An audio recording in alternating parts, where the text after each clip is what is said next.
नबी करीम सल्लल्लाहु अलैहि वसल्लम को चंद लम्हों में मस्जिद हराम से मस्जिद अक़सा ले जाया गया और वहां से हजरत मोहम्मद सल्लल्लाहु अलैहि वसल्लम को ऊपर वाली दुनिया में ले जाया गया, जहां पर हजरत मोहम्मद सल्लल्लाहु अलैहि वसल्लम ने अल्लाह ताला के अर्श का मुशाहिदा किया। लेकिन आज इस वाक़या की तस्दीक में हमें कुछ साइंसी तसव्वुरात और मुशाहदात भी मिलते हैं, जिनकी वजाहत मौजूदा साइंस ने की है। साइंसी तहक़ीक़ के मुताबिक कायनात इतनी वसी है कि इसका फासला किलोमीटर या मील में नहीं बल्कि नूरी सालों में नापा जाता है। कायनात में नूरी साल के मानी ये हैं कि रोशनी या रोशनी को एक जगह से दूसरी जगह पहुंचने में 1 साल लगता है, जबकि इस रोशनी की रफ्तार 1180 मिलियन किलोमीटर फी घंटा है। उसके साथ साथ साइंस ये भी बताती है कि इस कायनात में अरबों भूल भुलैया हैं और इसके एक सिरे से दूसरे सिरे तक का फासला तकरीबन 1 लाख नूरी साल है, जिससे हमें इस कायनात के डायमीटर का अंदाजा होता है। अब इंसान खुद सफर के जराए इस्तेमाल करते हुए चांद पर जा पहुंचा है। उसी वजह से जदीद साइंस एक अरसे से ऐसे जराए की तलाश में है जिससे इंसान हजारों नूरी सालों का फासला बहुत कम वक्त में तय कर सके।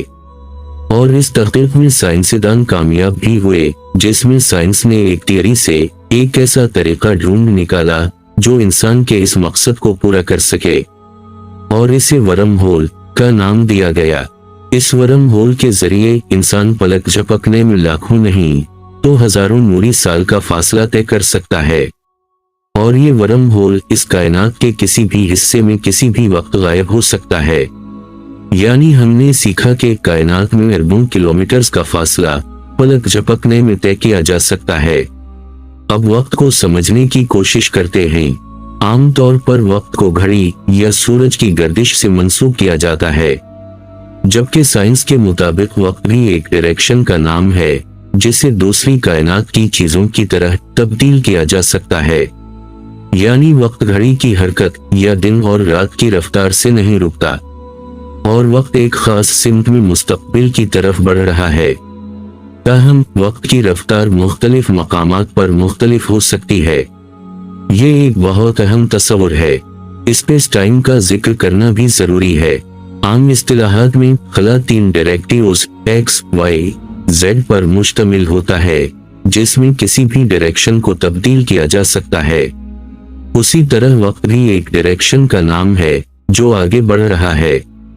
कायनात की तख्लीक के वक्त, जगह और वक्त दोनों की तख्लीक की गई थी। यानी कायनात की तख्लीक से पहले ना कोई जगह थी और ना कोई वक्त। अगर आप स्पेस और टाइम को एक साथ जोड़ दें तो उसे स्पेस टाइम कहा जाएगा। कायनात में वक्त की रफ्तार यकसन नहीं है और ये रफ्तार फोर्स ऑफ ग्रेविटी पर डिपेंड करती है। जितनी ज्यादा ग्रेविटी होगी वक्त इतना ही सुस्त होगा। इस तरह के इंतहाई बड़े जिस्म को ब्लैक होल कहा जाता है।